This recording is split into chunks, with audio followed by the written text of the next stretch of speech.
semuanya, selamat datang di channel Nekotaku. Di video kali ini, aku akan melanjutkan alur cerita anime Tensei Kenja no Isekai Live. Di video kemarin, mereka yang telah melewati bukit tersebut yang ada malah hamparan salju dan cuaca dingin. Sangat berbanding terbalik dengan yang dikatakan Tina dan Misa. Ini membuat Yuji semakin yakin ada sesuatu yang terjadi di sini. Yuji selalu saja terlibat masalah di setiap kotanya. Bagaimana dengan kelanjutan ceritanya? Langsung aja kita masuk ke alur ceritanya.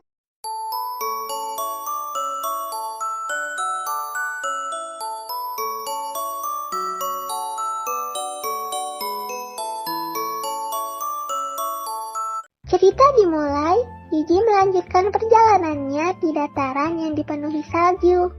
Yuji menggunakan sihir penyekat udara agar tetap hangat, yang berefek ke para peliharaannya juga. Akhirnya mereka sampai ke pintu gerbang Ricardo yang dijaga oleh 2 orang. Mereka kaget karena ada petualang yang datang dengan pakaian setipis Yuji.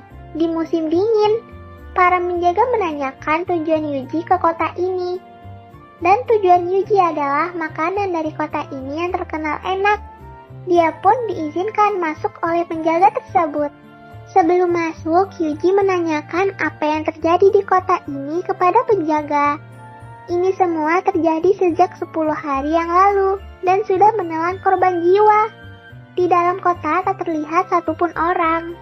Dan salju benar-benar menutupi seluruh tempat.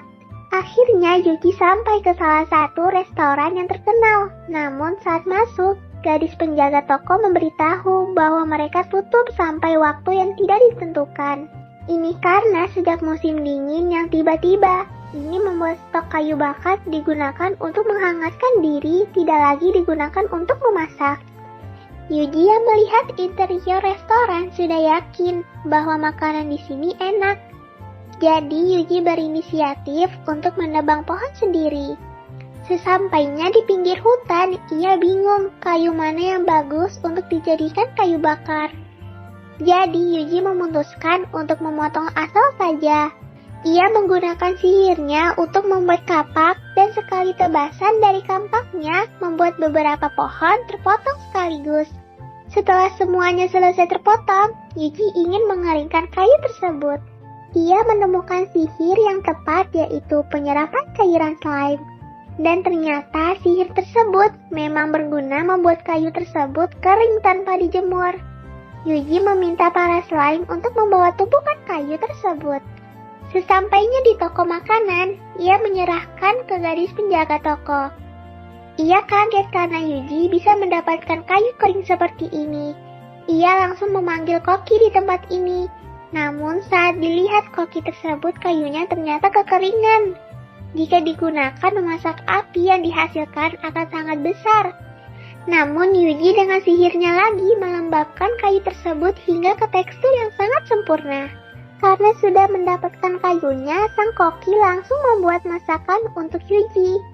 Selagi memasak, sang koki menanyakan Yuji makanan apa yang ingin dibuat dan Yuji meminta makanan yang paling enak. Maka Yuji memberikan semua kayu yang disimpan oleh slime miliknya. Ini membuat pelayan toko dan koki terkejut dengan jumlah yang dibawa Yuji. Akhirnya masakannya sudah matang, tampilannya seperti steak mewah. Yuji sangat berekspresi dengan makanan.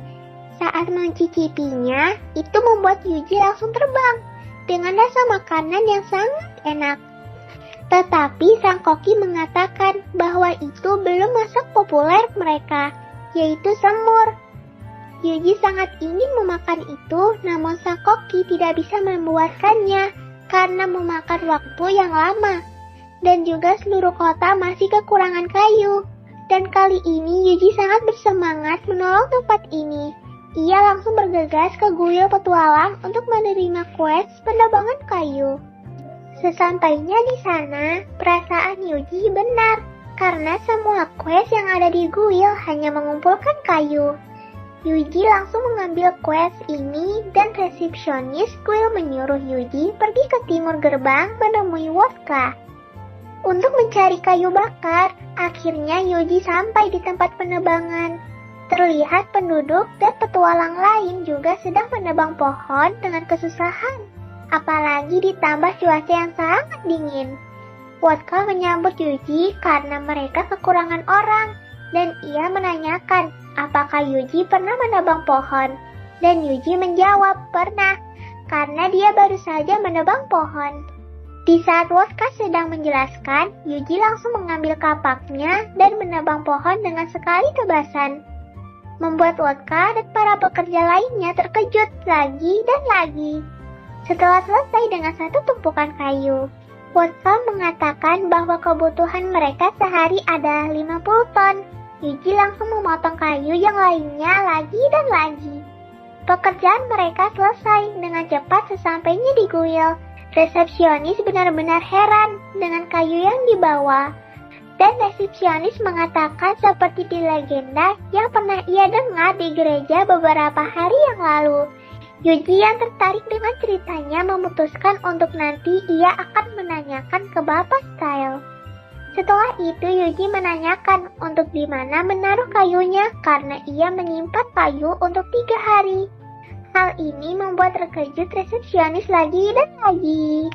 Akhirnya mereka menaruh kayu tersebut di luar karena Yuji yang masih ingin tinggal di kota ini untuk memakan makanan yang enak. Yuji kembali mengambil kayu lagi hingga benar-benar menjadi tumpukan kayu yang sangat banyak. Wodka hanya bisa melongo saja melihat ini semua, dan Yuji menerima bayaran yang sangat banyak dari kuil. Di keesokan harinya Yuji kembali ke restoran tersebut. Kali ini dia disiapkan menu andalan mereka, yaitu semur sapi, angus, dan herbalisia. Dari suapan pertama membuat Yuji langsung gila dan terbang karena rasanya yang sangat enak. Yuji terlihat sangat berkilauan dan puas dengan makanannya. Setelah makanannya habis, sang koki kembali mengatakan ini bukan makanan terbaiknya, membuat Yuji menjadi semakin tertarik dengan makanan terbaiknya. Pelayan toko mengatakan bahwa belakangan ini herbalisia diserang oleh para monster, dan sang koki menambahkan andai dia mendapat risia kualitas terbaik, maka makanannya akan jauh lebih enak.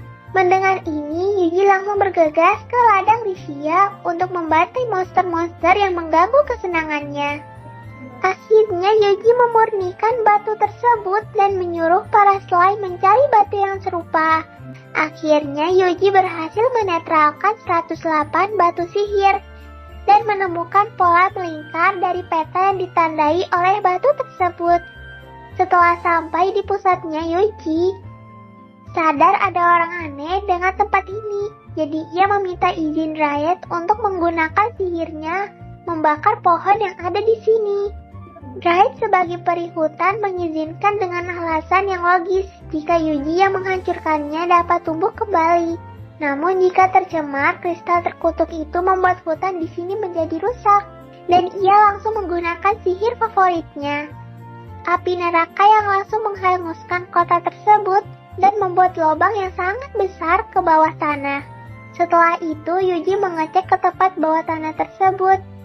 Ternyata benar, ada pintu rahasia di dalam tanah tersebut.